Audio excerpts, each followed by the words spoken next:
सांगा की कुठं मला बोलायला तुम्हाला काय सांगा सगळं. श्री हरिभक्त परायण परमेश्वर मानस थोडा मनोगत व्यक्त करते.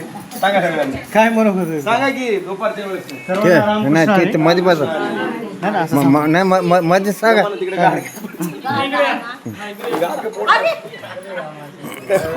कोणी गाडी सर्वांना रामकृष्ण हरी. आज एकादशी निमित्ताने आपण सर्व भाविभक्तांनी देवदर्शनी एकादशी निमित्त आपण सर्व एका ठिकाणी जमा झाला. आपण ठरलेल्या वेळेप्रमाणे एकदा अल्पशा दिवसामध्ये आपण एकादशी निमित्त एकदम परफेक्ट लावलं होतं. त्यासाठी सगळ्यात बहुमूल्य वाटामध्ये सर्वांचा अनमोल असा प्रतिसाद भेटला. त्याबद्दल आपल्या दिंडीमध्ये सामील झालेलं सर्व लहान थोर वडील सर्व प्रतिष्ठित गणेश जे कोणी सामील झाले असतील ते ठिकाणी दिंडीमध्ये सामील जी शोभा वाढले त्यांना पांडुरंगाचा तर आणि महादेवाचा तर आशीर्वाद असणारच आहे. पण त्याच्या व्यतिरिक्त जी कार्यक्रमाची शोभा वाढली त्याला रूप भरून आले दिंडीचे. त्याबद्दल दिंडीच्या वतीने माननीय आपले सुधाकर महाराज, संभाजी महाराज, आपले दिगंबर महाराज असं तर प्रतिष्ठित सर्व आपले महाराज यांच्या वतीने सर्व भाविक भक्तांचे आभार व्यक्त करण्यात येत आहे.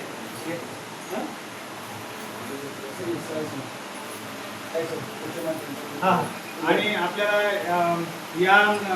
आपल्याला सर्वांच्या भावनेची कदर करून या भक्ती मार्गाला असा अनमोल असा प्रवास करणारे आपले कोचमा टेम्पलचे आपले पुजारी महाराज साई सर यांनी सुद्धा आपल्याला अनमोल असं सहकार्य केल्याबद्दल आम्ही सर्व त्यांचे आभार व्यक्त करत आहोत.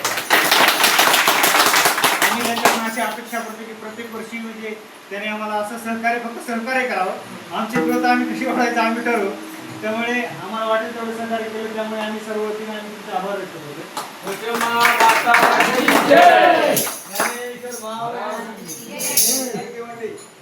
आणि आपण दिंडी पार पाडली पण ह्या दिंडीचं आपल्या जे अनमोलाचे जे आहेत म्हणजे आठवणी येतात ते आपली एकाच मंदिरापुरत्या तात्पुरत्या होत्या. पण आता 4 मंदिरापर्यंत गेलेले आहेत.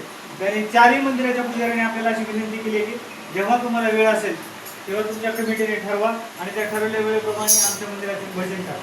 ह्या गोष्टीला आपण असं अनुसरून पॉझिटिव्हली घेऊन असं म्हणतो की आपण चाललो त्या मार्गाने चांगल्या वाटेने चाललोय. त्याच्यामुळे आपल्याला सर्वांचं सहकार्य चांगलं लाभत आहे.